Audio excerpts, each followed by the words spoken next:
Dun, dun, dun. That's nice. Hey, buddy. Hey, guy. What's I love how happening? it starts so nice. I know, right? We got everything going. Got Instagram up there, got us down here. I think we're good. What's up, everybody? You're multi-screen. I know, right? That's got screens everywhere. What's up, folks? It's Sunday night, 7 o'clock. Oh, check out the cup. Because it's green in it. Yeah, I forgot. It's the Panhandle fishing report one. Gotcha. What's up, folks? It's Sunday night, 7 o'clock here along the Panhandle. Y'all know what that means. It is time for Panhandle Fishing Report. I'm your host, Smitty, with Smitty Surf Fishing. And with me always from Virginia now. Hey! It is Demo from Finding Demo Surf Fishing Podcast. Welcome to the channel and show. We've got a pretty good one for you tonight. We got some fun pieces all put together. Got some good reports, fun question of the week, and got a little bit of weather to talk about. I got some alerts that, oh man, we got some weather coming to Navarre, and I'm thinking, kind of weather we have coming to Navarre, and then I'm like, man, that ain't weather. That's Monday. We had some weather roll through over the weekend, though, or last night. It was wild in some places. In some places, yes. It didn't seem like Navarre was getting nearly the amount of hatred and discontent it was supposed to get. But it was interesting. I'll go with that. No, I was expecting much, much worse. Yes, I am. I'll be fine, Chris. It's all good. What's up, Donnie? Good to see you. Of course, Donnie. Yeah. I just don't use it so much because it just blends with the background so much now that I normally get the red cup out.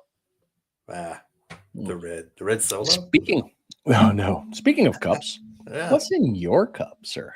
Oh, so this one was a bargain, and I'm gonna bring up because I'm gonna share. A bargain? I like a bargain. It was kind of a bargain. I like bargains. Bargains are good. So where are we going here?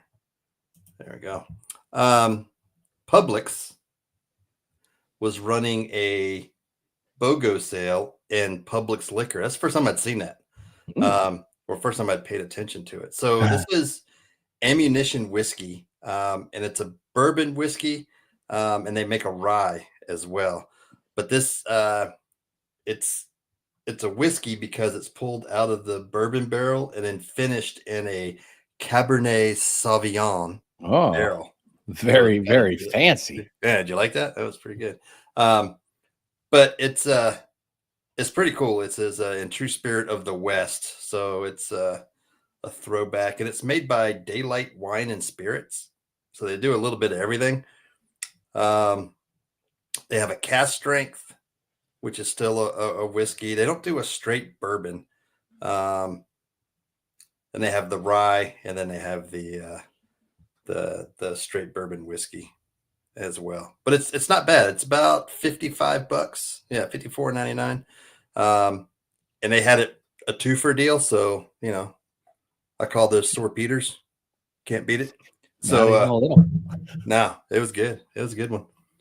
So that's what's in the cup tonight. Yeah, it's not bad, Cliff. If you're looking for something different that you want to try and out there, I've been talking to Manny. He's gotten into the whole bourbon stuff, and he was showing me his collection he's got going there, and he's got some nice ones. And I was like, I was headed out to Texas. I was going to try to do some bourbon hunting, but didn't get around to it. So anyway, so that's what I'm drinking tonight. Well, I don't think I'm going to finish this bottle tonight, though. That's I got to work in the morning, so that might be a bad call. I had so one of my pilots came by to say goodbye, and I sent you a picture. I got a nice little Japanese whiskey. It ain't bad. It was definitely a painkiller, and that was needed. Yeah, nice. Yeah, that's you sent that picture because I was at the airport. He does that, Donnie. He does that.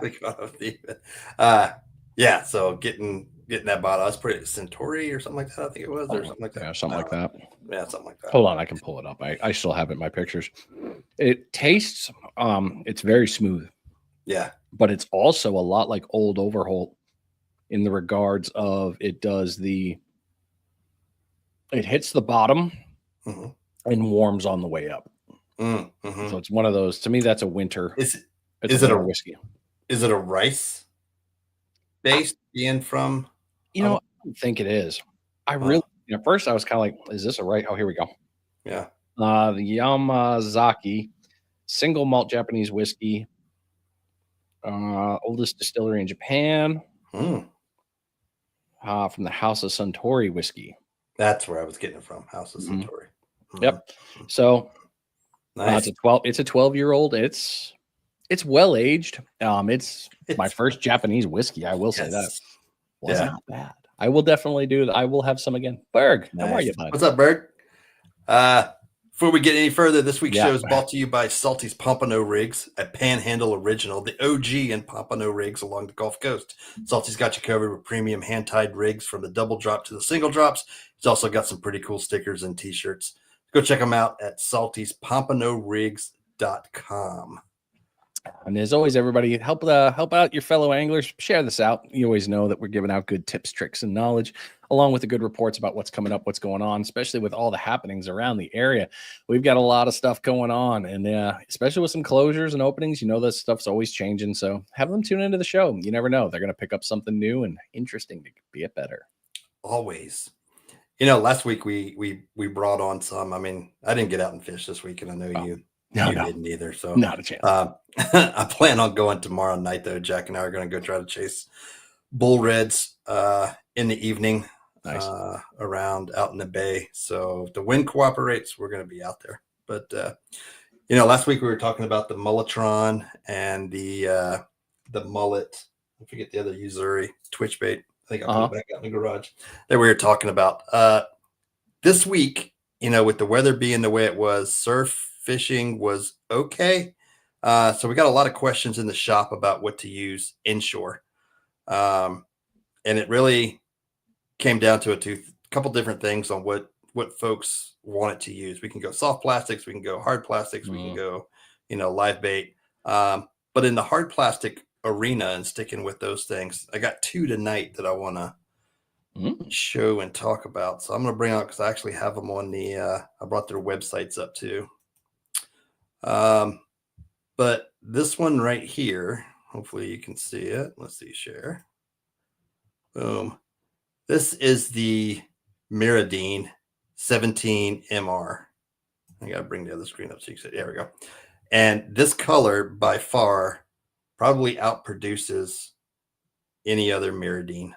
And it's not the bone color that's showing right there. It is this chartreuse on top with a white bottom. And then it's got a little bit of red or orange there on the throat. Let me bring the banner down real quick. There we go. Had that. There we go. But it's the C17 MR, so it's a slow sinking. It runs probably about a foot to 2 feet when you're bringing it back. So it's just a light sinker. You could even coat this, and we've done it a couple times, with some Procure, some whatever flavor, shrimp or whatever, because all you want to do is get that trail going out behind it, and a little twitch pause. Really easy for bass fishermen to transition over to, because most of the folks that come in are tourists, and the first thing they say is, "Hey, I'm not from around here, but I do a lot of bass fishing, so what can I do?" And first thing I do is send them to hard plastics or soft plastics. But these Miradines, killer. Nice. And Captain Chris Schubert, who we used to have come on the show, that's another one of his favorites too. He would use those all the time. Usuri makes a similar one, and I'm going to stop sharing this one and present another one. Usuri, this is the 3D inshore. So, stuff to see and get a feel for it on here, but same profile really as the mirror lure.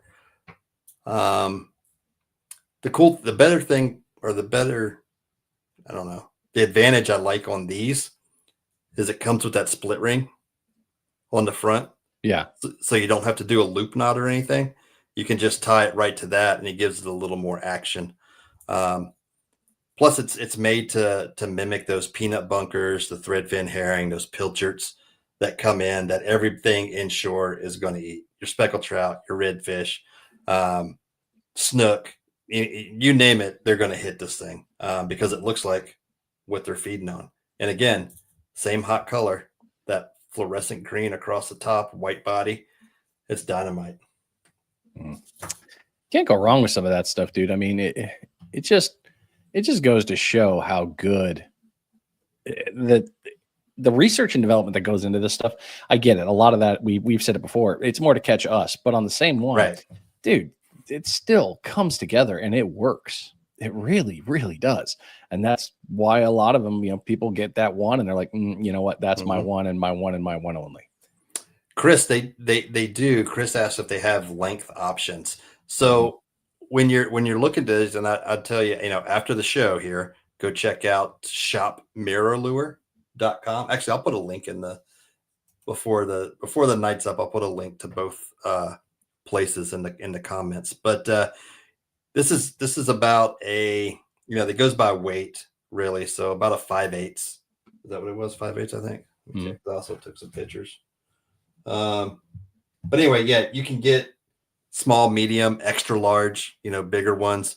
If you really want to get crazy and match those bigger baits, targeting the bigger fish, especially up there where you're at for stripers. It would the bigger XLs and the XXLs would work really good in the mirror lures. We used to use them up in the area where I lived in Virginia. The hot color there though was a blackback, silver body, and orange body. Was really good. And some of them you can get that actually have a glow to them. UV glow, so they'll work well that way too. So but yeah, go give them a look-see. There's again, that's a hot color down here, but when you get into looking at them, some of the color combos are really amazing. Yeah. I go back to my brain with that one time, like when the year we went together to ICAST and that friggin' that mullet. Damn, sexy mullet. Damn, that thing was good. Yeah. Really impressive. Hi, Julie. It's good. It's different. Yeah. Let's just say I was calm. I was in flannel all week and I was not sad. Not even a little. You all know me. I love my flannel. Absolutely. With the bait ones, yeah. That one does a 2-footer. Which one? Are you looking at them? I don't know, man. I love them. I'm a big fan of hard plastic. Soft plastic, I get it. I'll use it, And in reality, I'm a creature of habit. If I'm going to use a soft plastic, it's going to be a fish bites and probably a GI jig. Yeah. More than likely. Yeah. And then hard. And I go back to the same things every time, man. I just do. I'm just a creature of habit. Once it's successful once, I'm like, I ain't doing shit. Well, it's not only creature of habit, but it's just like anything else. It's what you have confidence in. Yeah. What you've caught fish on before, you're going to go back to and use more often. They love the Reds. Love the fight clubs. Flounder love the fight clubs, curly tails. Yeah, it's just. And when it comes to jig heads, right, the GI jig is my preferred. Yeah. But there's a new one out there that I've been messing with. And we'll probably talk about that one next week. Okay. But it's the no live bait needed jig head. And LBMs. Yeah, real good stuff. It's a little intimidating because it's got the corkscrew at the front. But after you figure it out, it's pretty good jig head. Yeah. All right. So we've got into those pieces here. So as far as opening closures, got nothing really to highlight since last month. And next ones are going to be really trigger. We're going to talk about on 31 May. It's really kind of the biggest one to the boat that I think everybody's worried about right now. So where we're at for openings and closures. Nothing really coming up. Yeah. Tournaments, seminars. There's nothing until the first week of the month. That's where we get back into our normal rotation with the Legendary Marine, Half Hitch, and the hotspot charters in Pensacola, but nothing on the horizon right now that seems to be coming up that we've seen. Yeah. in the local area anyway. Isn't it funny how that works out? Mm-hmm. I mean, you think you're in a different spot, but it's like, oh, we're okay. That's fine. As far as upcoming and ongoings, we got the Kids Can Fish camp coming in on March 29th down in Pensacola. It's going to be a double camp. It's going to be the fishing, but also cast net. So if you haven't found out about that, go over, take a look at Kids Can Fish, their page. I know Real Coastal's got it on theirs, and I have it on Finding Demo. I think we also have it on the Panhandle Fishery Project. We shared it there too. Gulf Breeze Bait and Tackle Pompano tournament still ongoing. You still got time. Jerry, I see, finally came out of the friggin' hiding. I always wait for Jerry. Yeah. Jerry is the one guy that I'm like, I'll wait. Like if I was fishing that tournament, I'd fish the weekly, try to get in on that. But when Jerry would come out, that's when I know, okay, he's got this one, which means he knows where the next big one is. He's going to pull a 5-pounder. He always would. Well, last year was the only year I don't think he pulled a 5-pounder. He almost did. He almost did, but he'll pull a 5-pounder out of nowhere this year. The dude is an amazing angler. Yes, I have a man crush on him. I've met him. Absolutely great dude. Awesome human being and a hell of an angler. He's just he's a different breed.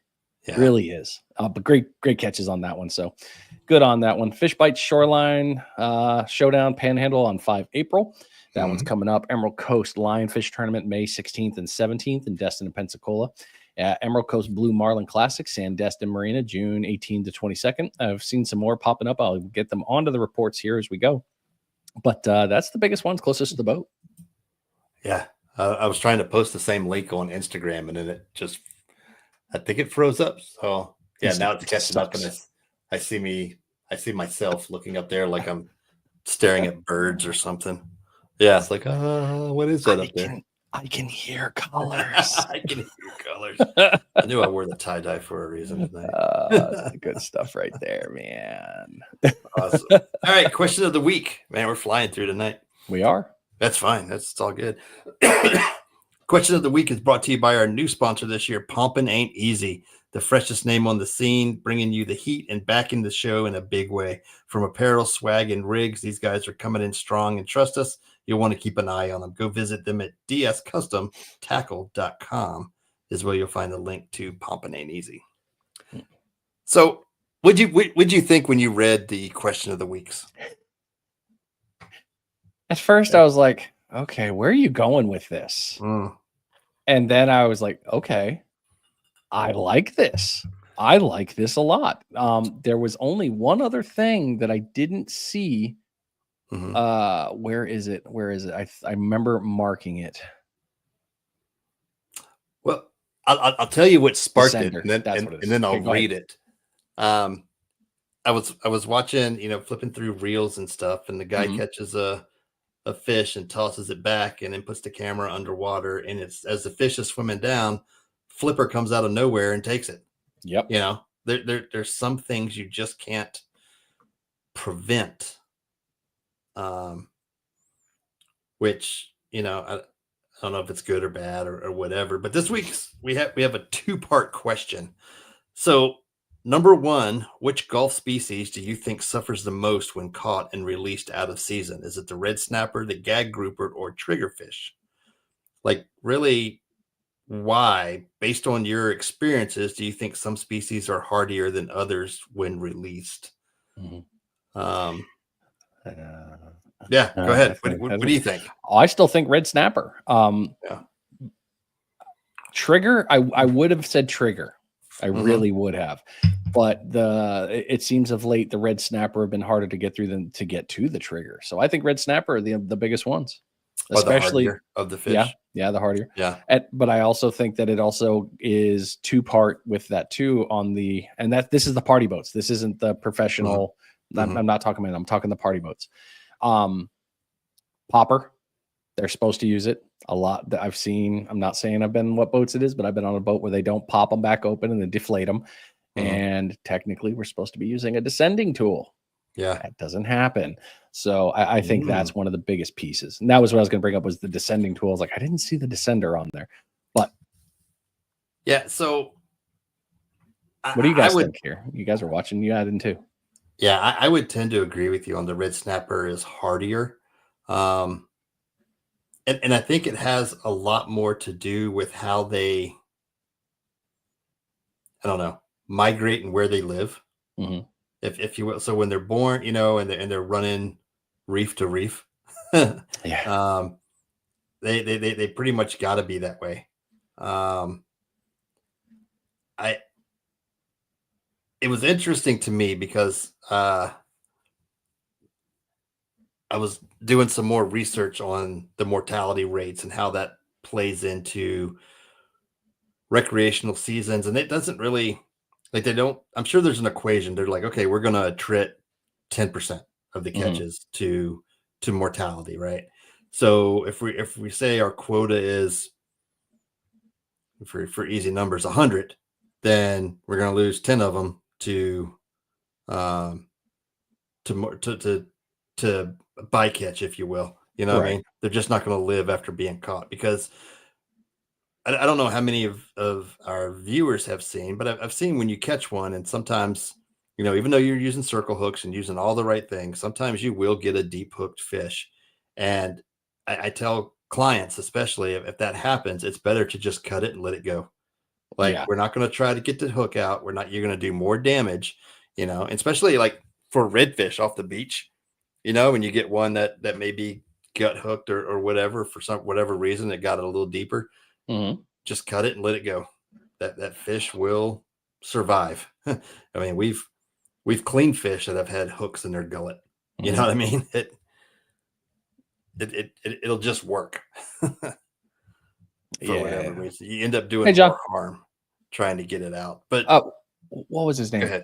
Spencer. Spencer had a good Yeah. post this week. Oh, look who decided to just pop his happy little self into the green room, you sexy monster. Oh, Found look at another him. found another damn sticker with your face on it when I was unloading, by the way. You're welcome. It's probably the same damn one I packed in. But Spencer had done a post too. He caught a whiting, and a couple other fish. One of them Mhm. had a fish bite still in its stomach, and there was a couple of hooks. It's smart I in a was way. I was trying to make out what that. But you're talking about Spencer Brogdon over Yeah. in on the East East Coast. Coast there. Yeah. Yeah, because he made a comment about um, the at least someone's using the right bait, and I was like trying to look at Yeah. the guts photo that that he posted. And I was like, I can't figure it out. What is he talking about? Like sand fleas, ghost shrimp? What are we talking Yeah. about? But it was a fish bait, huh? That was down in there. Yeah, it was a fish Interesting. bite. Yeah. And I mean, and he's a hell of an angler, there's no Oh yeah, denying that at all. yeah, So when I saw that, I was like, oh, okay. Well, that just tells me everything I need to kind of know there. Mm, It's yeah. good. And then the So hook thing, it's okay. yeah, so it's, and like I said, I was doing some research. I came across this um, paper written on red snapper discard mortality, goodness, rate, Thank by you. the South Atlantic Fishery Management Council. Okay. And it focuses on the impacts of different fishing methods and things like that, use of circle hooks, venting, all that stuff. But circle hooks and mortality studies provide mixed results. Is what it said. Some suggest that circle hooks reduce the lethal injuries, while others find no significant difference compared to J hooks. It's That one was interesting to me. Um, Interesting. Here's one that wouldn't I wouldn't have thought of, and that is the depth at which you catch and discard your fish affects the mortality rate. So deeper catches, of course, obviously result in a higher discard mortality due to the barotrauma. But if you're venting them properly, that shouldn't be an issue. Mortality rates range from 17% to 93%, increasing with depth. That one Really? I thought was pretty, yeah. That's a So, significant number. isn't it 93% with and if you're utilizing the correct tools, the venting tools, the descending device, all those Uh-huh. things, it should decrease greatly the barotrauma Hmm. that's induced to those fish.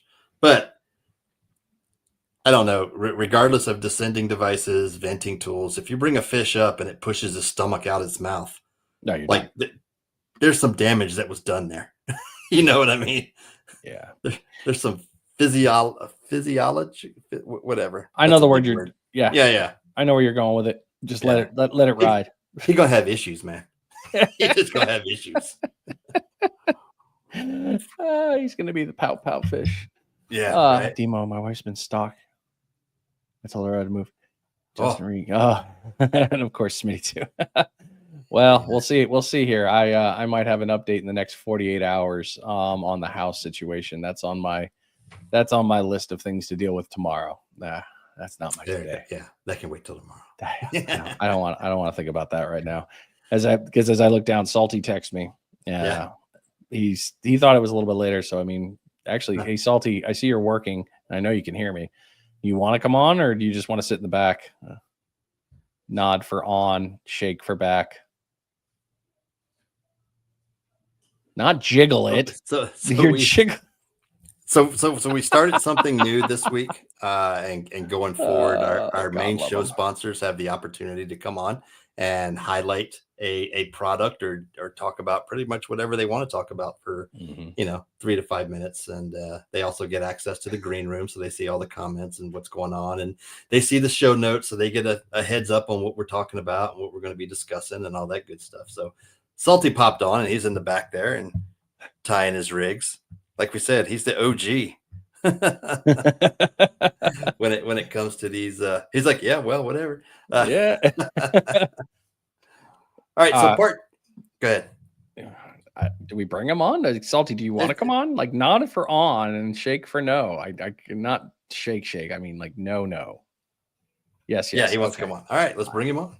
Hang on, got him ready. And hi. 3 to 5 minutes, and they also you gotta hit mute, so they see all the comments and what's going on. And he's a little behind. Then as usual, there's a bit of a lag. How the social media blocks over in his ear. They see the show notes, so they get a heads up on what we're talking about, what we're going to be discussing, and all that good stuff. What are you doing? It blocks over in his ear. They see the show notes, so they get a heads up on what we're talking about. Can you hear me? Yeah, now I can. Yeah. I can't hear you. Oh, you still can't? Oh, that's weird. That's weird. Okay. Yeah. Can you see the comments? Actually, I'm going to put it in the private chat. That way it's not going out to the world. Oh, those say King Salty. You can't hear us, but we hear you. No, John was planning on moving to this area. What? And leave South Carolina? Why would you leave South Carolina, dude? It's a happy place. Yeah. Julie, King Salty. Dude, I cannot wait to start the shit talking with him.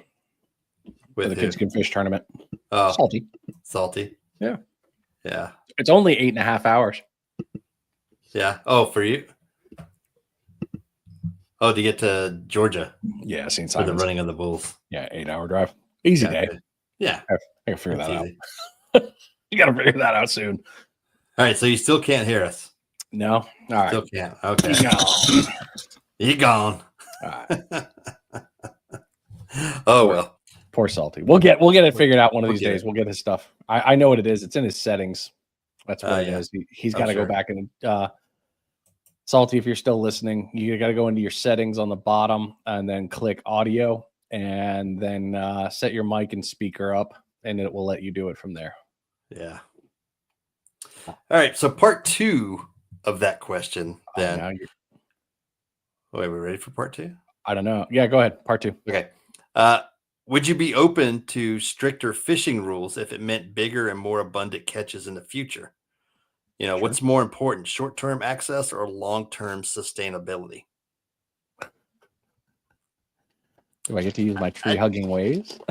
Well, I think everyone, and that's a huge assumption, but I think everyone wants long-term sustainability, right? Yeah. Of a fishery. But does it really, by having the seasons and the things like that, does it help as much as we think it does if we continue to have such a high mortality rate of secondhand catches or catches in general when you catch one out of season? You know what I mean? You catch those big red snapper, those are your big breeders, right? Mm-hmm. based on the depth and the barotrauma and stuff like that, or you throw it over and flipper gets it on the way down, or a shark gets it on the way down, or the way up. You know what I mean? Like, did we as fisher people induce that by fishing for them? You know what I mean? I mean, yeah, you could go down the tree hugger route, and that's. I mean, I am all for. I am for sustainability. I'm for the long term. I'm for that. But I also agree with what you said there too. Is what is our impact? You know, if I'm pulling a fish up and I'm on the boat, when I was pulling that fish up, what were the differences between me pulling that fish up and flipper getting it down off the bottom? He fixed it. Would he have been able to get it off the bottom though? Correct. If he hadn't have been tethered to the line. Right. Because the fish can't go anywhere but where you're going. He's got a foot and a half of rotation. Right. And the fact that flipper doesn't get hooked is still an amazing, you smart son of a bitch. Air breathing butthole. Yeah, air breathing buttholes, man. I love that. I love that Jack did that. And then the throwback, you know, they're just floating there. You know, do they all make it back? No.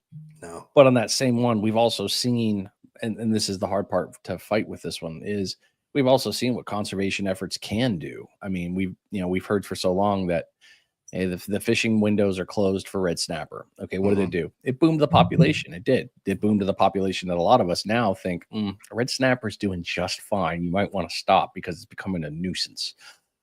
Yeah. So that it's the scales balance, and I hate to say it like that, but they balance out because that one that got the flipper is in another way. Okay, cool. It's a circle of life. We fed flipper. Flipper's alive, and that's helping call the other species. Versus me pulling it into the boat, and I'm the only one that got to eat it. Yeah, I will admit there's a selfish part of me that's like, there's plenty of fish down there, as there are plenty of people up here. Yeah. You know what I mean? And sometimes you need to thin them out, and it's just. You know, deer is a great example. Oh, perfect example. I remember up there in Virginia where the deer population was so big that they were allowing hunters to go onto military installations up there and hunt deer. You know, you put in for a pass, you got it, you could go and hunt deer, and it was just. But I also remember going back to fisheries. I mean, the deer is one thing, but going back to the fisheries when striped bass up there was almost non-existent, you know, and in the Chesapeake Bay and all the conservation efforts that had gone into that fishery has come back and it's thriving now because we couldn't fish it for so long or keep them for so long. So I think you're right. There is a checks and balances to it. But when you're out there fishing and every drop and you're pulling up, you're like, how can there be a shortage of red snapper when every time I put down the line, I'm bringing up a red snapper? Yeah. This is ridiculous. If it even makes it to the bottom, you know? Yeah. Yeah. If you got to get through the trigger. Funny sidebar question. Yeah. What year was the best Pompano fishing you've had in your life? Because I know the answer to this. Was it 2020? 2021? It was 21. It's 21. Mm-hmm. Because what happened in 20? The fishery got shot to shit, right? With the plague. And then everybody's like, holy crap, we're catching these big, salty. What was your salty? Almost 5? It was a heavy 4. Yeah, heavy 4, almost 5. It was a giant fish. Yeah. It had plenty of time to eat and grow and do its thing. But we didn't touch the fishery for 6 months to a year. And what happened? We had a boom in Pompano. Friggin' massive boom. And then the fishing was great. Now what? Now what's it like? It's back to normal. But it was in one area. Well, I should say fall of 20 going into spring of 21 was probably the best. And again, it goes back to your post Sally. Because remember, I'm almost positive it was 20, not 21 in the fall when we were catching all the pompano over here. Mm-hmm. And it was 30. I remember talking with Blake, and Blake's like, "Oh, you guys got all the pompano over there because it's been dead over here." Yeah. And now it's like shifted like 30A area Yeah. and like the farther Okaloosa County, and then you get into Walton and stuff. Mhm. Man, they've been on fire for Months. Well, I was going to say like almost a year and a half, 2 years now. I'd give him a year. I'd give him a year. Their spring and fall run has been amazing over there. Yeah. Where ours is kind of, yes, we have fish here, but it's not like it was when during the 20/21 Well, time frame. Sally had, a nice little thing to do with that too, I think, with the structure changes. Yeah. I mean, the beaches were a lot different after Sally hit. Well, that's true too. Beaches got nice. I mean, remember that hole in front of Brick? That hole, Hurricanes. that hole was Yeah, I know, beautiful. And then it Such a filled nice in hole. and then opened back up again. And then it was a big basin right there that just shooting fish in a barrel. There was nothing ever even bad about that. But I think, I think it's one way. The beach restoration kind of hurt. Actually, Donnie, I don't know if I agree with you on that one. Yeah. I think you're going to be pleasantly surprised about that, bud. Yeah. You may not find as many sand fleas right now, but you will. The fishing is pretty good on the Navarre Beach area. It is. But also, if you don't if you don't want to play with it, just go down a little bit to the west and you don't have to deal with it. But I would say, and I'm not saying I've heard, but I would say where the lines have directly cut from where the depth was moving around might be a really decent idea to send the line. But secondary to that restoration wasn't really in the fishing areas that we play with that much. Not much. So I get those pieces. Oh, what do we got here? Okay. Weather's great, bro. Absolutely phenomenal. Yeah. Love it up here. All right. What do we got for John here? But you understand. Yeah. Absolutely. I'm on board. Yeah. I think we all are in the big scheme of things. It makes you scratch your head when you're out there though. And they're like, what the, like, seriously, these things are endangered. Yep. There's another one. There's another one. There's another one. And it's just, you get. And we've had and on the other hand too, we can talk. I mean, if we really want to go down this hole, we could just bring up, I've said this and people won't agree with me and I don't care. I'll die on this hill. Flounder. Yeah. Flounder gigging. Fish in a barrel all day. Fish in a barrel. And then you're getting limits Monday, Tuesday, Wednesday, Thursday, Friday. What do you do with all those damn fish? You're eating them? Okay, cool. You let them go to waste? You're an asshole. But on that same one, that's how you do it. That's how you hurt a population. But what do I know? I'm just some jackass that lives in Virginia now. Y'all got some big flounder up there, by the way. I can't wait. I'm just saying. I mean, you got some big flounder in that area. I've done a little bit of hunting. Nice. I'm in the groups now. I'm already starting to hunt. It's getting real. I'm working on my neighbor of all things, my neighbor behind me pulled up today in his center console. And I'm like, what up? Yeah. How you doing? How you doing? And he came and saw me. He's like, yeah, I had a feeling you were an angler. I was like, oh yeah, why? He goes, when you're moving in, I happened to notice the plethora of poles hanging on the back fence. I was like, oh yeah. Did you see that? did you notice those? It wasn't my giant flag saying, take me fishing. These are 12 footers and I got to use the smalls. Oh, yeah. Let's be friends. Come on, take me on your boat. I just want to go a little bit. I'll pay for gas, man. I just want to go fishing. Okay, so let's see here. Yeah, all right, those are Salty. Always good discussions. Absolutely. Salty, you said you're fixed. Do you want to still come on? Okay, cool. Coming all right, let's bring him up. All right. Are you good? All right. I can hear you now. Nice. We can hear you. Hey, you're not wearing your hot pink onesie. But I can't stand up. Oh, okay. That is probably safer that you don't, sir. What is going on, guys? Another fun one, man. What you working on tonight? Orange and white. Oh, nice. Those are always good. These are going out to a shop in Santa Rosa, Old Florida Outfitters. Okay. Old Florida. 38. I'm sorry, 38. Oh, 30 okay. a.m. Yeah. All right. Nice. Still keeping busy, it seems. Very busy. We just got back from a quick trip to Tennessee to go to some birthday parties and school back tomorrow and 9 more weeks of school. But we got spring break coming up in the middle of April, so we'll be fishing all that plus all the tournaments. Yeah. And you the guys time are handling- change, we just leave school and go straight to the beach. Yeah. Nice. Nice. It's And the girl. so other than the website, how far east in the Panhandle are your rigs? East, we got all the way to Mexico Beach Marina. Okay. And then of course over here to Gulf Shores. And then there's a store in Port Isabel, Texas, Oh. which is about as far as you can go in the Gulf without going to Mexico that carries my rigs. Oh, no kidding. It's right outside of Brownsville. Okay. And so then there's a couple of shops on the East Coast. Not a whole lot, but there's a couple. Okay. So you're doing well with that. So you got the website that still runs. You got the local tackle shops that you play with.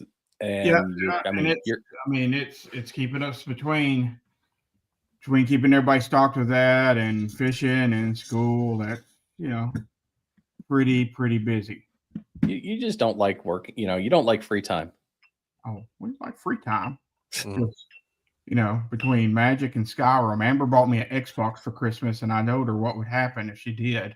Yeah. So usually my daily schedule is up at 5. I drive the special needs bus, pick up kids, school all day, take them home about 4:20, start working on rigs till 10:30, 11, give me an hour of Skyrim in, and then bed and repeat. Oh, Skyrim! You can only do an hour of Skyrim, dude. You're a good man. Whew, that one will eat your soul. That one takes some time. She gets mad because she's like, "That's the only game you play." And then every once in a while, I get my other super nerdy stuff in with the Magic. I was going to say the Magic. It's springtime, so lots of fishing. Of course, we're going to hit. We got Kids Can Fish coming up in a couple of weeks. That's a big thing, and one of the great things we support. And then we're going to hit Fish Bite Showdown, the Panhandle Showdown, and then there's some tournaments coming up that haven't been announced, but they're going to be the longer tournaments. Of course, it's going to be the Pomp'n Stomp. Hooked Up Bait and Tackles having one, and then Beach Bum Outdoors is having one. So there's just all kinds of Pompano fishing going on. I still haven't seen the dates for the Stomp yet. Did you see them? Yeah. Did they post it? I must have totally scrolled right over it. I'm not sure. They put a QR code. Usually it runs through April. Right. Yeah. And I was just waiting for them. Like, come on, any day I'm going to see it. We'll be good. I'm trying to think of who posted it and tagged. Is it Versi? Is that his name? Chris Versi? Viche. Viche. Oh, Viche. I might be saying it wrong too. Yeah.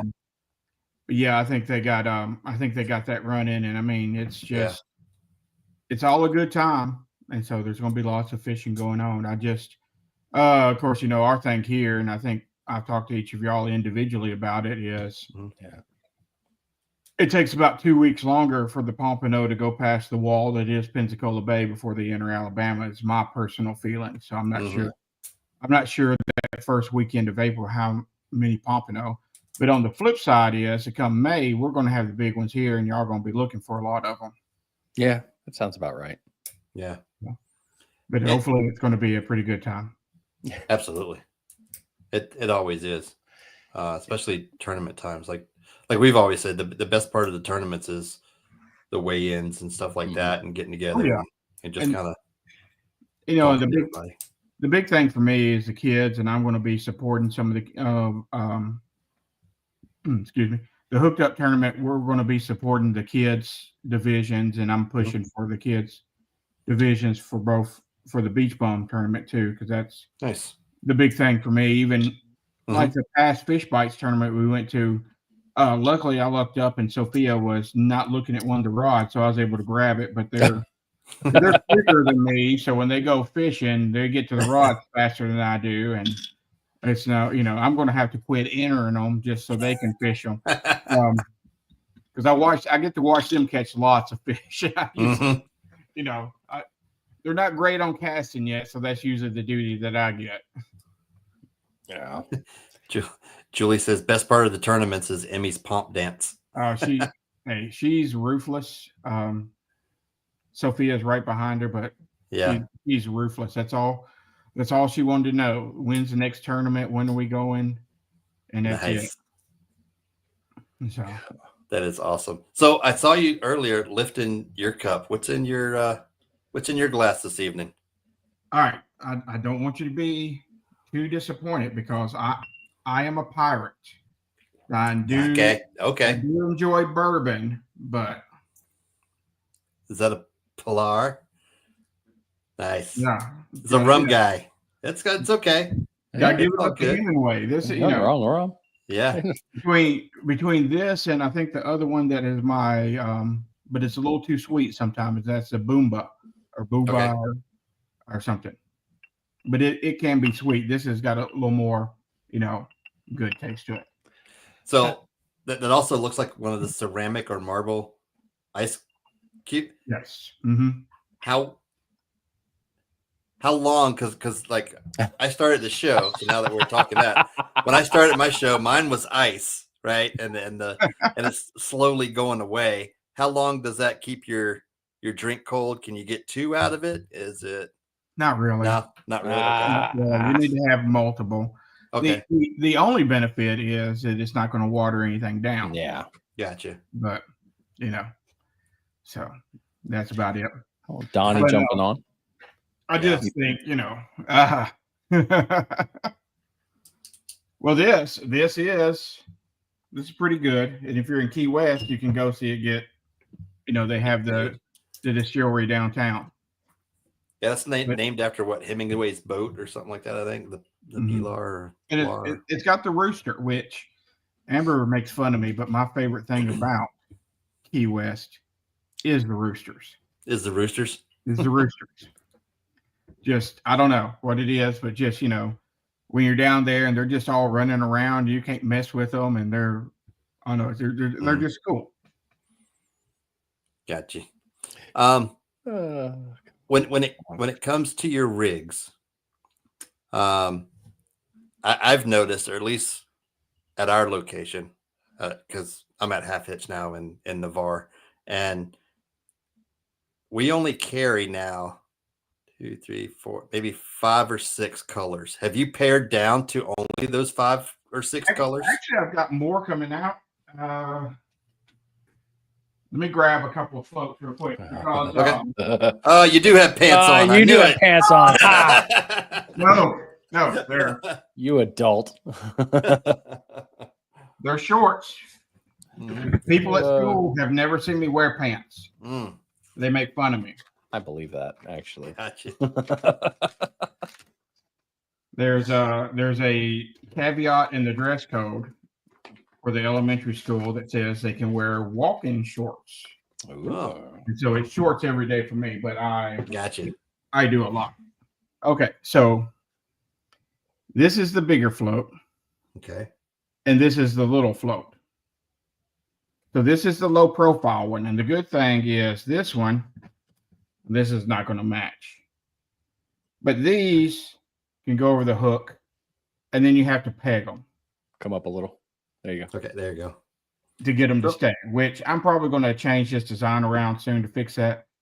Now, the little ones, when they go in there, they lock on. Mm-hmm. Now, right now, we got these in solid pink, solid green, solid yellow, white and glow. Mm-hmm. Where like the white side of these always glow. Mm-hmm. Now, hopefully by the end of the month, my shipment will be in for the low profile that are also pink and glow, orange and glow, green and glow, to fill up all that. Now, as far as the shop, of course, we have these in the pink and glow, the solid white glow, and the of course, the purple and white, and the pink and yellow. And it's just the thing with them is for these is Amber just hasn't ordered any from us. Oh, I got you. Yeah. So I think once I take more of these in and show the smaller floats have just been really popular. Well, Yeah. I say they're popular. It's strange to watch how the orders go. Some shops will carry these and some shops will carry these. Of course, I don't push any product. You just tell me what you want and we'll make it. But online, I might have a week where we sell all the low profiles, and then we sell next week, we'll sell all the bigger. Now these, of course, have the little rattle in them, and when we rig these up, we rig them with one rattle. I mean, one float and one bead, and just this way, these are our dual zones, so they'll hit multiple levels in the water a little better than the two floats. And my suggestion with these, with the bigger float, I would just put synthetic on one drop, and the drop with the bead, I would put your live bait or shrimp or ghost shrimp or something like that. Now, of course, you can put it on these too. And I've had, you know, even though this is a big float, we've had very greedy fish grab these and try to eat them. It's like, oh my goodness, there's no way, but they still do. Yeah. But we have those. I have those new colors coming out. I think we'll get ready, and of course, everything takes time because the sad thing is, as hard as anybody's tried, everybody's floats come from China. Yeah. I cannot find a U.S. manufacturer for them. They just all come from China. So you just have to deal with those delays that you get. But we're thinking about coming out with some new colors. And then I've got something very different for Pompano rigs that's come down the pipeline. But that's honestly, it's something I should have done way back. But like I was talking about my day. Yeah. 9 months or almost 10 months out of my year are pretty busy. So that we do what? Only a little. Yeah, it's pretty busy. Next week we start state testing, and then we got Special Olympics, which if you think Emmy's vicious at fishing, when it comes to Special Olympics, she is a runner. And I have no idea why she likes running. I hate running. I was gonna say, so you're not a big runner. No. When I was in Tennessee, I was a police officer and I was a sniper on the SWAT team. And for a reason. Yeah. For a reason. Yeah. Our team leader would be like, hey, we're gonna go on a mile run full gear. And I'm like, why? We have an armored truck that will pull us right up to where we want to go. It's amazing. It's amazing how these things will work, Right. And then on top of it, then I'm like, I've got all the regular gear, the ceramic plates, ballistic vest, my M16, all that, plus all my sniper gear he wants me to carry. I'm like, you're insane, dude. Come on. But that's why I'm in the shape I am now. I got out of law enforcement. And it was like, whew. Yeah. Well, so. Not saying I understand, but I understand. Hey, I understand. Dino, you need to hear this. And just remember, when it comes to being in shape, round is a shape. Damn right it is. I don't have to be the fastest one. I just got to be faster than the slowest one. That's right. So, running from a bear, you trip your friend, or whoever's the one that gives you money. Smitty, I actually messed up because I had planned for when you asked me what I was drinking. I was going to show you this. Pure green rubbing alcohol. The green fairy. Was that where you're going to go with the absinthe green fairy? No, I don't mind it. I like the taste of black licorice. Yeah. That stuff. That reminds me of ouzo, but that's a Greek liquor. Probably the worst I ever had was, I don't know if there's I can't remember the name, but there is a liquor that is derived. It's one company makes it. It's derived from the coca leaves, and the coca leaves that you think I'm talking about. What could go wrong? Right. and it's Yeah. and it's horrible, but it is probably worse than the Green Fairy. Oh, man. God. Many memories that I've forgotten that I remember from the Green Fairy. Good God. Yes. But Demo, I'm going to miss you much. I remember the first time seeing Cousin It run at me toward the beach years and years ago at the Navarre fishing rodeo. Yep. Yeah, it was. Yeah, that was, and it's been great ever since. Now I get to see you. I mean, I'm sad that I won't get to see you at the local, but I am excited that I will get to see you at the. I'll see a Kids Can Fish in Georgia, and I'm sure there will be other ones that'll pop up. From time to time that I'll eventually find a way to get down. But yeah, I'm definitely gonna miss you guys, man. I miss you for sure. I'm gonna miss the girls, watching them do their happiness, and I'm gonna laugh every time I finally get to see them. Like, there we go. Well, they'll be there, and of course, I know a lot of people don't know, but last year things slowed down for us on the fishing circuit because I had lots of people have asked me, we don't see you at tournaments, we don't see you doing this, and we're back at it this year. So Amber and I went from empty nesters to having 4 live with us. Yep. And at our age, that transition is rough. Very rough. Yeah.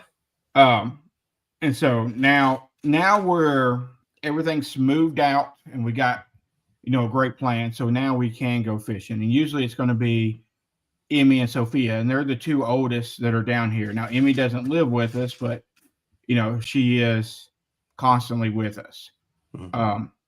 But it'll be Emmy and Sophia. We've already got plans in the works for Kids Can Fish in September and let's just do a plug for that right now. If any of y'all haven't gone up there, that is one of the best tournaments. Like Demo can tell you, Smitty can tell you. I didn't get to go last year. I wish I had been able to, but the year we went, we caught ray, a big giant ray. We didn't even come close to catching a red. Yeah. But it's still one of the best surf fishing tournaments that I've been to, just because it's fun and what it's going for, and being out there and seeing the kids and everything. Cliff says he saw the girls at Jensen Beach. Those girls are nuts. Emmy and Sophia are. They're all about the fishing. But if anybody gets the chance to go to the Kids Can Fish tournament, it's worth it. And Tom does such a great deal, and everything that he does is going for such a great cause and getting kids out there and fishing, just like the surf fishing tournament surf fishing camp that we're doing this next time. I think it's sold out, or not sold out, but it got filled up in record time. Oh yeah, like that day, I think. Yeah, and it's great out there, just being with the kids, showing them what to do, and of course, I'm with kids all day, and of course, the kids I deal with, the kids I work with, I'm all the time. For those that don't know, my real job is working with behavior for the elementary school, and just trying to get that positive that they need. And the things that kids are going through now that people don't realize is horrible. And to see the ones out on the beach and getting to do what they're getting to do, it just fills my heart. And that's what it's all about for me. Yeah. That's good stuff, dude. And you're a good friggin' human being. Yeah. Well, I try until you get me at a magic tournament, and then that's a different kind. That's not salty. Well, that's different. That's a different salty. That's disgusting. So actually, just so you know, that's where the name comes from. Oh. It's not from saltwater fishing. That's what people started calling me, because I would beat them at magic and do the super geek thing and beat them at magic and beat them and they would always go away from playing me so mad because of the stuff I would do. I can believe that. Before it comes to that, I'm not a great human. Yeah. Dude, I was going to text you. I mean, I know we're a little sidebarring here completely.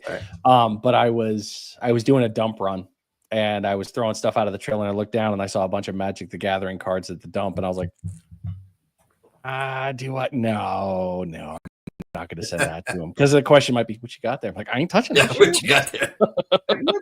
Do you know how much some of mine are worth? Oh, I remember we've had a text conversation about the price tag on two of those cards.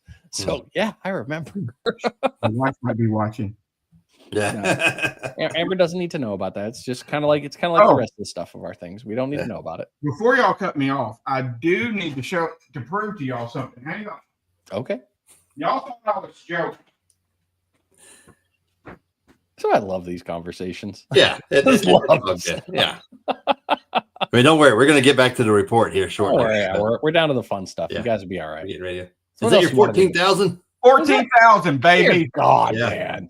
That thing is a giant. Now, granted, so it's only got 275 yards of 20 on it because it comes with reducers. Right. Oh, the fillers? Yeah. This is the 14,000.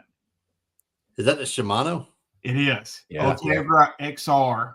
That's the good. That's the nice one. Yeah. Dude, it's awesome. It's butter smooth. Freaking dude, I love it's hard not to love the Ultegra series, but that one, I think Barry and I were talking about it the other day. I want to say it was because of you. I want to say did you have it last time you saw Barry? Yeah. Yeah. So he was telling me about it, and I was like, he's like, we could get him. I'm like, what am I gonna do with a 14K? But it's not so. Shimano's got a different numbering system than everyone else. It does. So.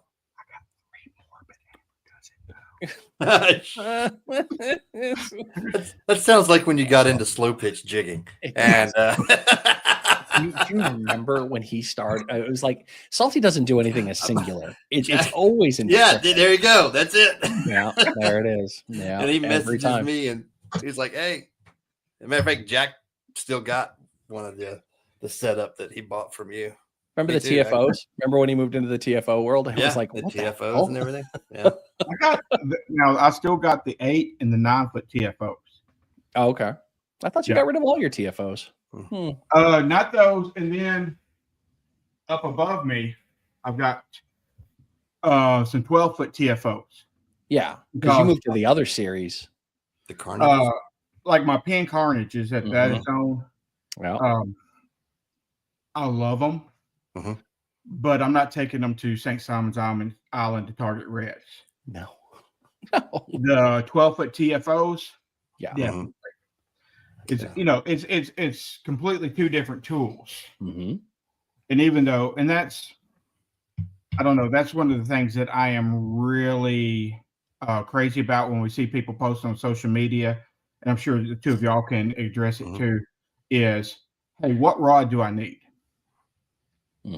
The rod you need is you need to go find somebody that has one that you're thinking about or a place that you can cast one. Because I'm not going to say any rod's a bad rod. I've never thrown a Ninja Dagger. So I love the feel of the TFO 11-foot medium light. I love the Carnage medium light 12-foot. Now that might not be for you because, of the way that I fish. And I like that Carnage, a 14-inch Pompano, a 13-inch Pompano is going to feel like a beast on it because that's what I like. I like to fight on it. Yeah. There's some great Pompano sticks where the 12-foot TFO that I have, you're reeling it up going, I wonder what kind of fish it is. And you never know because there's no fight on it, but it's good if you're going to throw it for bull reds. It's so much sticker. And that's the big thing when it comes to rods is it's more important for you to get one and like the feel of it, like how it casts, and like how it comes back in than anything. I remember one of the worst experiences is I got a 12-foot, I think it was a Prevail, right when I started surf fishing. And it didn't take me long to put it on Facebook Marketplace and get rid of it because it was I know I have a fish on here, but I'm not sure if it's a good fish, a bad fish, or what, because it was such a broomstick. Yeah. I just didn't like that. But that's one of my biggest things when people talk to me, because I still have people message me all the time, like, what should I get? What should I do this? It's so much personal preference. You need to feel it. And one of the best things we did is when we had that rod demo day that we were all out there. That was a And good I day. had all those TFOs, and somebody had all the rest of the rods, and people would come out and we let them throw them, and they could see the difference of them. Yeah. And I think that made a difference. I think. I mean, yeah, hell, that made a difference in the world for people. Yeah, I really think it did. I wish you'd have done it again before I left, and I'm sure you'll do it again. But it's still it's smart. And I wish the tackle shops would do it. I really do. I wish the tackle shops would take a bunch of rods out, set it up for their day, and just make. They can make their sales on the beach. They can do all their pieces, and everyone can throw the things that feel right. Because you're right. Taking my advice, Mike's advice, your advice, that's all it is. It's what we know works for us. Yeah, and it's so much personal preference. Like with Cliff, I want to throw one of his rods. But speaking of, to me, getting one and purchasing one is so scary for me because I know what I like and I know what I expect. Right. And it's not that this rod's bad because it's not my personal preference. It's just that's not for me. Yeah. Right. No, it's that's Carnage also makes you like the medium light. Carnage makes a heavy as well, and the two side by side, completely different rods when you pick them. And we have Blake's 30A rods and the daggers and the over the bar. I wish you carried the over the bars as well, but I prefer the OTBs over the dagger. It's nothing wrong with the daggers. You know what I mean? It's just that's my fishing style and the way I cast and everything else. The OTBs work great for me. Where when I fished the daggers, I just thought they were too whippy, if you will. They had too much flex. But you fishing the Carnage ultralights, I think you would like the daggers because they're very similar. And that's with the Carnage. They are extremely whippy, which I have tailored my cast around that, and I cast really far. And I know I'm going to take y'all all over the place, but it brings me to another pet peeve. Don't go into water to your neck. God, no. Please. I think we can all agree with that one. Learn to cast, don't wade out in the water. I mean, that guy died last year, dude, because of that. They came down for friggin' vacation, and one of them nearly died. The other guy did die. It was an absolute tragedy of craziness. Like, dude, no, what are you doing? Yeah. And that's a good point, Julie. I'll have my OTBs because I know I was trying to link up with you that one day. Yeah, because I've got those as well. So I'll have it. I'm just gonna tell you the truth. I've got two little girls who are bullying me because they saw pink fishing rods. Well, one wants the blue 13-foot, and the other one wants the pink one. And the pink OTB. Yes. And I want to tell you honestly, I try to have this rough exterior, but I am a pushover. You are. You're a big softy. Very awesome. Very much so. But everything's so much personal preference. And we were talking about going to the water, and I can't even remember. I'm getting old. My brain's shut down. But yeah. That's exactly right. That's where I was going with just what he said. When we was at Jensen Beach, when I think we was actually fixing Vero with Julie and Barry and all of us, Barry come running down to tell me not to let the kids in the water because there was about an 8-foot black tip. Right into white water. And that's the thing is I've got to the point myself, just like Cliff said, if I can't cast to it without getting wet, I'm not casting to it. I don't need to fish it. I don't need to fish that. Nope. Chip's got a good story about that. We'll have to have Chip on tell his story about the shark and surf fishing. Well, man, we need to get back to the fishing report. It's getting late for Demo on the East Coast. And I apologize that I thought it was still at 7:30. No worries, man. It's good all having good. you on. Good seeing you. Absolutely. Hey, everybody take care. Good seeing y'all. See you, buddy. All right, see you, bud. Awesome. All right. here we go. Let's get into the reports here. The Fish Report's being brought to you by one of our other new sponsors, DS Custom, all the way from Delaware. DS Custom Tackles is known for their top quality American-made fishing tackle. DS Custom Tackle is all about helping anglers reel in more success, whether it's freshwater, saltwater. DS has you covered. Go check them out, dscustomtackle.com. A lot of good stuff. All right. Offshore report. Yeah. Bottom fishing has been highly productive with anglers bringing in plenty of vermilion snapper. These fish have been holding steady in depths of about 120 to 200 feet. Cut squid and small live bait being the most productive options. Fishing near natural bottom and artificial reef has yielded the best results. Triggerfish are also being caught, though many are undersized. Red snapper, amberjack remain plentiful, though there are still catch and release. Back to our topic on our questions of the week. So be sure to handle them properly with venting tools and descending devices to ensure survival. According to Half Hitch Destin's Tim Broom, offshore trolling, a few wahoo and blackfin tuna have been landed, and there have been reports of blue marlin being tagged and released. Nearshore kayak anglers have had success catching blackfin tuna around the Navarre artificial reefs. Yes, they have. And that's your offshore nearshore report. Going into the inshore bite's been solid. Spanish mackerel showing up great numbers, particularly in Destin area. Pensacola, hasn't seen much action yet, but it won't be long, guys. You know it's coming. They'll get here in force. With the best method for targeting Spanish spin, going with jigs and silver spoons, work quickly through the water. Again, don't forget those columns. High speed, you're going to get up top, let it sit for a minute. You're going to mid-speed, you're going to get in the middle, and then go slow. You can bounce her.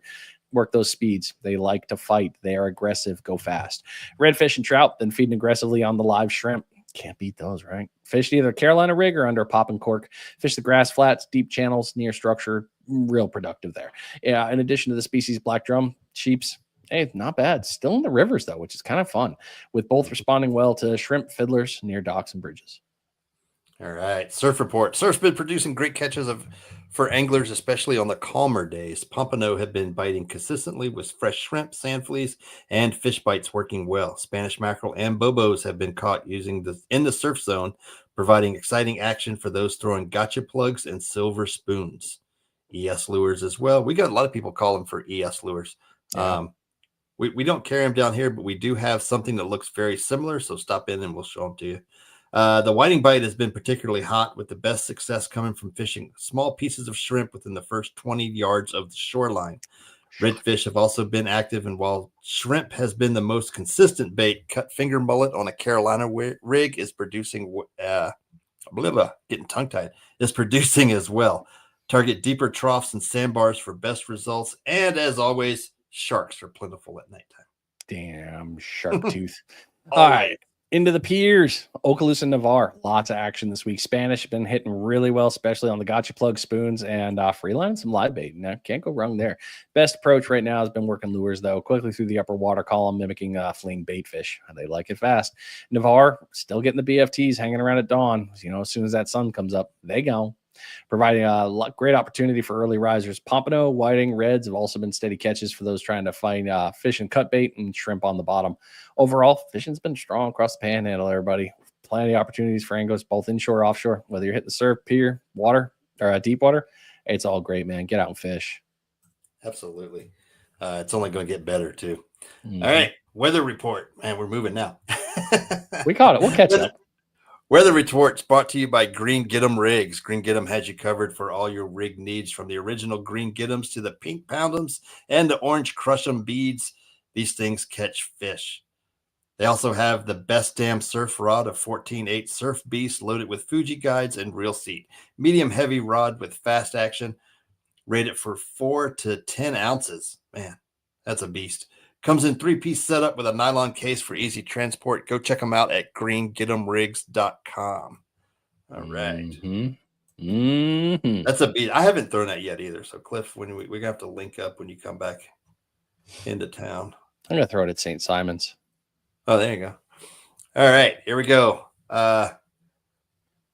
Wind is going. It's heavy. It's been heavy. But it's going to start dying down. So, tomorrow evening, about 4 o'clock, starts dying, 7, and then into the overnight. We're down. Tuesday's looking like a better option for your surf, inshore, everything. Tuesday during the day, it's looking great. Then it starts picking up again. 10 to 12 coming out of the south, gusting up 14, 22. I mean, it's all over the place. And then it starts dying down, probably not till the weekend. Yeah. When we get into Saturday, Sunday's looking pretty decent. But it's just that time of year. March has always been fickle, I'll say, for weather. You know what I mean?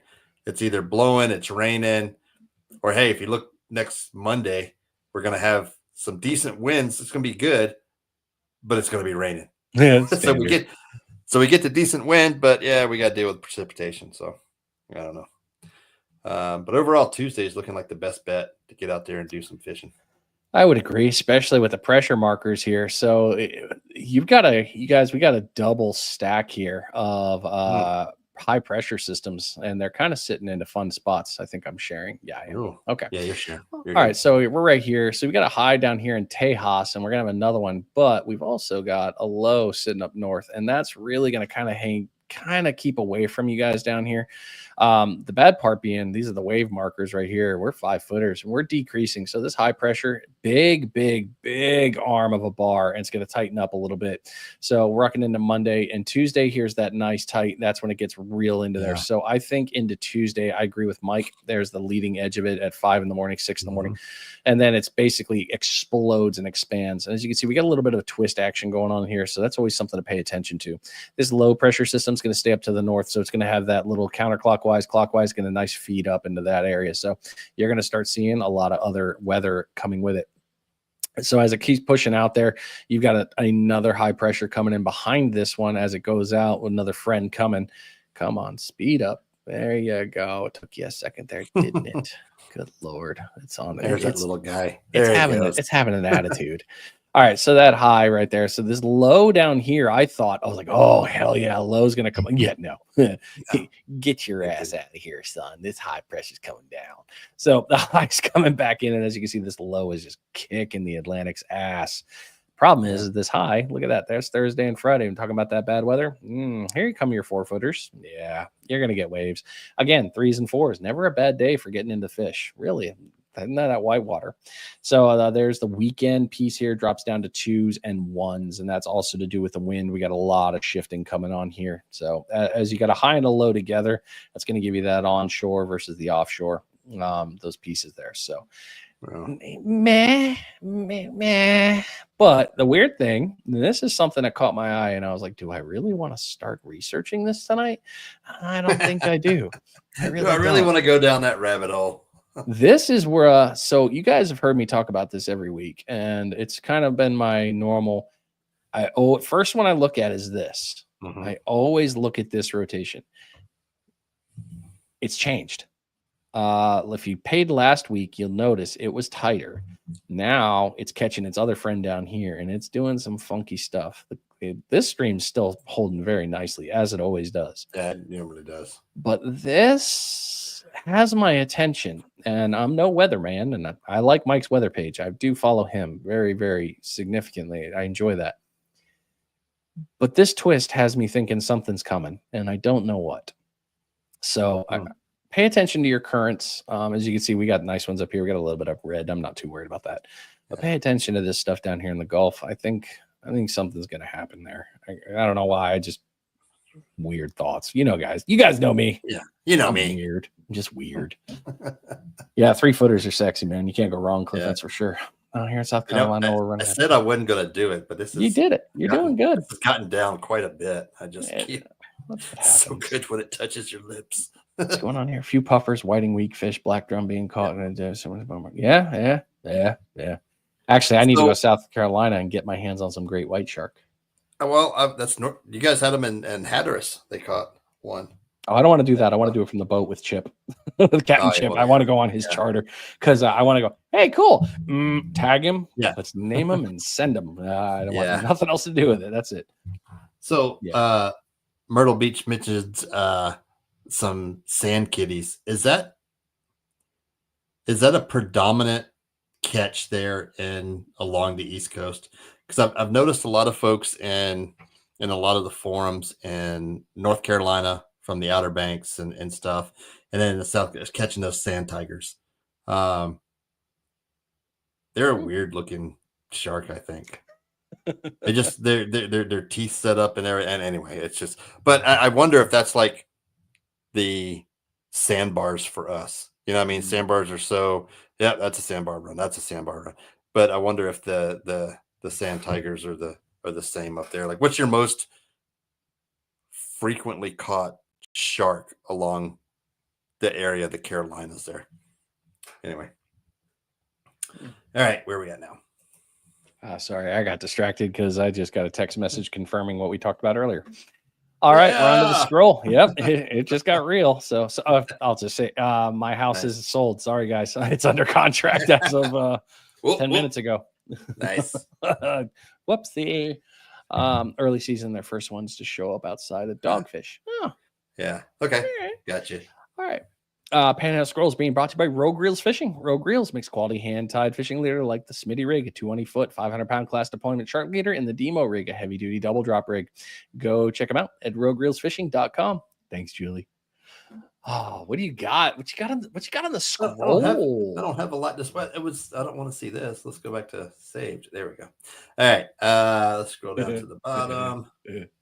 Oh, look at here. Haji Durka Dick Bag accepted our dispute. Great. He's so nice. The friggin' every week, everybody. Every we deal week with this. We get tagged that we're in violation or that we are giving up money or we're sharing revenue with this person overseas, and it's a friggin' bot that says our music is not allowed to be used. Dick. Anyway, what you got? All right. This is from the Destin Jetties. Brent Duncan, wife and I went out to the jetties looking for sheephead. Those aren't sheepies, man. That's not a sheep.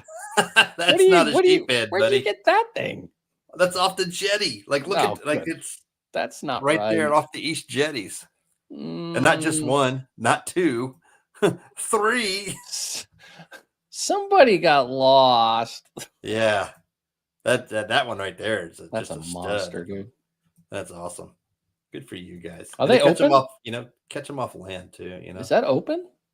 What? No, gags now. No, gags are still closed. That's right. No, they're still closed. They haven't even decided a season. I don't even think we'll get one yet. Okay, here we go. This is what sparked our. There it goes. Swimming to the bottom.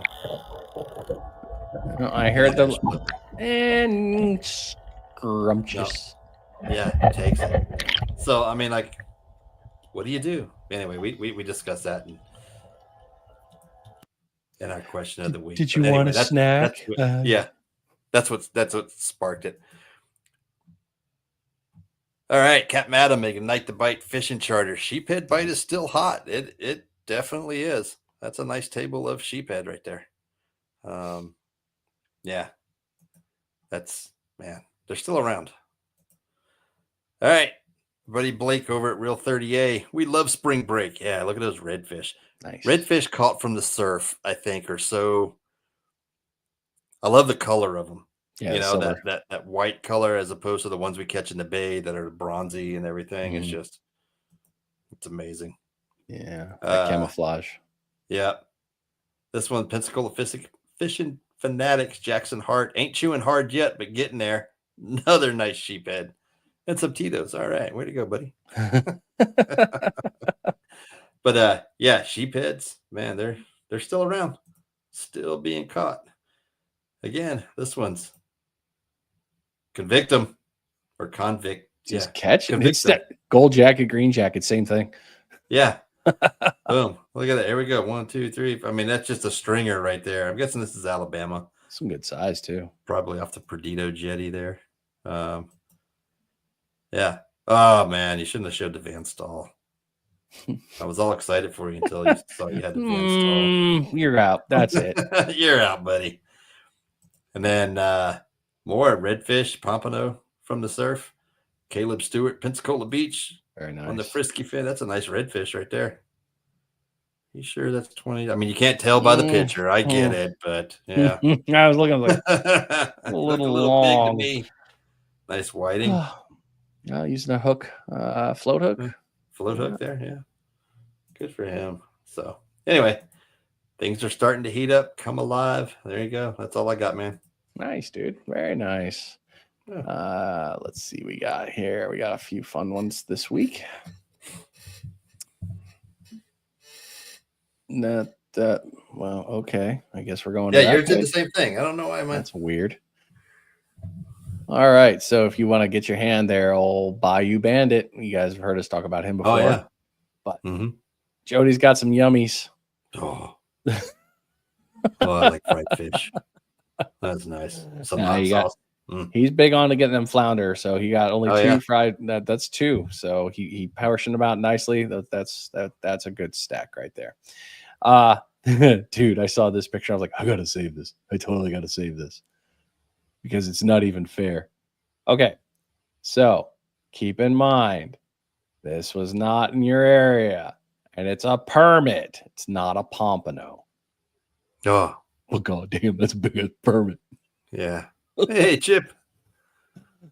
Chip's on. Hi, Chip. Yeah, Chip just jumped on. That's a big. I mean, I got 2 IGFAs. I'll admit that. I got those tonight. Brian's got his new stickers running here, and I'm a big fan of them. Is that Slappa? Yeah. No. Yeah. Brian's. I love fucking seagrass. I love Brian's stuff. So Slappa fish stickers. I don't think I'll be the only one, but I have a feeling I might be the only one repping it here in Virginia. So hopefully we get more Slappa fish stickers up here because they're awesome. Yeah. Why am I getting so? Oh yeah, this is the other IGFA. This is stupid. That's a Nile perch. A perch. That's a perch. You don't think of perch being monsters. You think of like little, like whiting sized perch. That perch could swallow his head. That's not a tiny fish. But 149 pound, 12 ounces. That's a Nile perch. 55-minute battle. I was on like, here it was 20-pound line. I was going to make a joke. Like, I was on 2-pound test. But still. Yeah, that's it. 150 pounds. Learn how to play the drag. Yeah. Let him run when he wants to run. I wish I'd have been there to verify this because I remember something like this last year, but apparently, this buck wanted to play games. That's a big buck for down here. That's a decent buck. He's lucky he got away from them. Not saying anything, but whatever. This was funny, and because this is true. If you don't pay attention to this on your orange wheels, this is real. So Blake posted a good one. 3 years. She a little worn. Yeah, it will do that. The sand, it does sand things. So something to keep in mind there. Decent afternoon out on the water here. Mostly the Pompano shots here. Got a lot more from Panhandle. I started scrolling in there, but very nice. Good little stack of there. Couple of whiting. Good tacos. Not bad, Ross. Way to go. Got it out there with a yabby. Okay. What else we got? Come on. Speed up your processing. You're slow. 4-pounder. Nice. I mean, catching a 4-pounder that's no easy feat right there, and that's nice to see them when they come by. But that's a good fish. Good job. There's, that may be some foreshadowing because there have been multiple 4-pounders caught this year that I've seen in the past, which goes to our discussion on posting stuff on social media. But anyway, there's been more 4-pounders I've seen this year than in recent years. I'd buy that. Yeah, absolutely. Especially this time of year too. This is where the heaviers come in. It seems closer to the end of that turn, the Gulf Breeze tournament, we see the heaviers pop up. But Jordan got on some pomps and some whiting, looking happy. Happy to see him on there. Always good to have him in my scroll. Yep. There he is. Old Jerry. 4.7. Yeah, that's a good one. Jerry. Jerry's just like, what? Doesn't everybody catch 5-pound Pompano? Why can't you guys? It's not that hard. It's you guys are making this a lot more difficult than it needs to be. I just walked down the beach with a Carolina rig and a sand flea. Come on. Yeah. Watch me. Hold my beer. You guys could do this too if you tried. If you're, these are links here, so I'll talk about them. USA Surf Fishing Team is looking for people again. If you want to get on the USA Surf Fishing Team, reach out to them. USA Surf Fishing Sightless.com, I believe is the website. But if you go to their page, it has all the contact information on there. Reach out to Ben. He'll get you set up with the information. You do have to travel. This is not a weekend thing. You will be doing some travel, so keep that in mind. Stinky's Bake Shop. This is the tournament upcoming, so get on that one. You go over to Stinky's. I got to get that labeled in there. And yeah, this one. What was this one? I saved this early in the week. Here we go. There it is. I'm going to put the link to that. Cheyenne got out and got herself some yummies, but you know what that means. Normally there's a post after it for some food, but I didn't see one, which I was kind of sad about. But I know there's in there. So always good. Whenever Cheyenne posts, I know that a delicious meal is coming. So good stuff. Yep. So there's a link if you're interested, usangling.org/surf fishing. Yeah, and they do, the USA team has done a lot. If you follow, and Sean Lawless was on the kayak team. They were down in Mexico. The US came in second. Mexico. I know, right?